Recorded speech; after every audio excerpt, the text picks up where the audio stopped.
Today we have some previews for the updated rules for the Chapter High Command, including some newly expensive upgrade costs for the Chapter Master.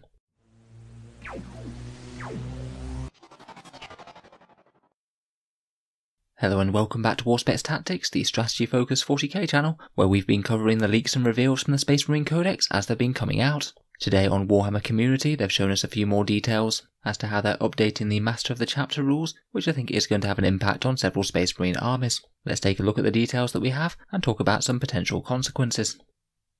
First of all, it does very much seem like these will be updating the Faith and Fury rules for Heroes of the Chapter, where previously you used to pay 1 command point to upgrade your characters to a souped up version of themselves. So for example, if you had a chaplain, you could make him a Master of Sanctity for 1 command point pre-game, and that one in particular was a bit of an auto-include, as it basically doubled the amount of powerful litanies that the chaplain could use.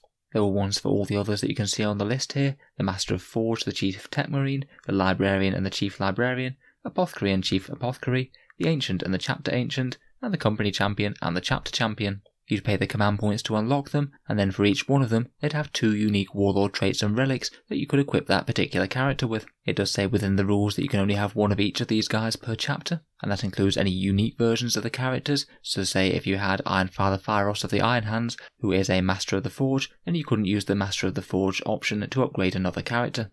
Now in the new version, instead of paying command points for this privilege, you either pay points or power level, and the Chapter Master stratagem, which used to be just from the core book, has been lumped in with this, so now presumably will have the same restrictions, but might also get him a unique Warlord trait and relic. In general, I think it's a fairly sensible idea to swap away from command point tax to actually making a points cost for it, as it's a bit more accurate to reflect the abilities of the model. And paying the opportunity cost in command points was a bit weird. Some armies really needed those command points as much as possible, when some really didn't. And to be honest, some options like the Master of Sanctity, when it just cost 1 command point, were pretty much an auto-include upgrade for the Chaplain. Now you're paying actual points or actual power level for them, it might be a bit more of a debate.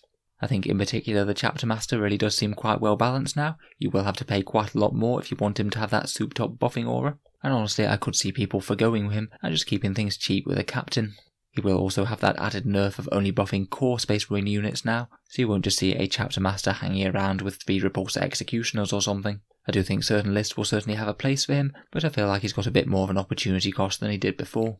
I think having a points cost also makes the unique Chapter Masters a little bit more appealing, particularly as these guys all come with special rules and war gear of their own. In particular, Kavan Shrike from the Raven Guard or Marnius Calgar from the Ultramarines might be a bit more appealing. As even with a bare bones captain now, if you want him to be a Chapter Master, you're going to be paying around about 120 points. It's interesting to see that some of these cost more or less than others. In particular, the Chief Librarian is one of the more expensive ones at plus 25 points. Despite his previous rules in Faith and Fury really not being all that good, he basically knew an extra power, but he couldn't cast anymore. I really hope that they've updated his rules so those 25 points will actually allow him to cast an extra power, in which case he could well be taken a bit more.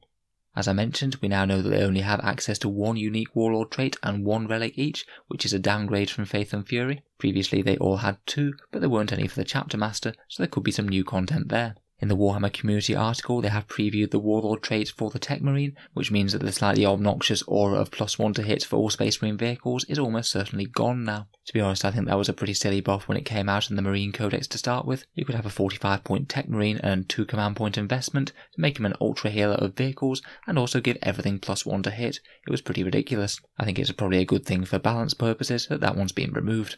There's no confirmation on the Chief Apothecary yet, but I'd be very surprised if his Feel No Pain aura has not gone as well. That was another one of the very powerful Faith and Fury hero auras that became a near auto-include territory, particularly for the Iron Hands, allowing them to get a 5+ Feel No Pain and make them have an almost unkillable infantry gun line. I guess we'll have to wait and see what options they have available.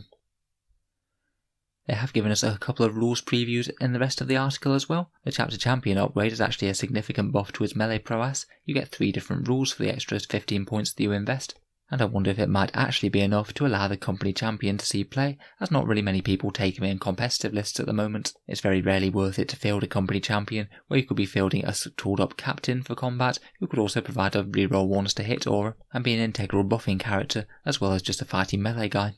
In any case, the Chapter Champion gets these 3 rules: Skillful Parry, which means that if you attack him in melee then you're going to be -1 to hit; Exquisite Swordsman, rerolling wound rolls against enemy characters, which with Strength 5 from his Mastercrafted Power Sword is actually going to be really potent. Any character that's Toughness 5 or below is going to get wounded quite a lot. Finally, he has Chapter Champion, meaning that he has an attacks characteristic of 5 instead of 4, and a leadership characteristic of 9 instead of 8. Most of these are fairly similar to the rules in Faith and Fury. The bit that he's gained is the re-rolling wound rolls against characters. Overall, I think they're okay rules, and he could be a reasonably potent little countercharge character. I just wonder how much play he's really going to see when compared with captains, or maybe even the new Primaris Judas here, who also has respectable damage output against characters, and also has that very nice strike last ability.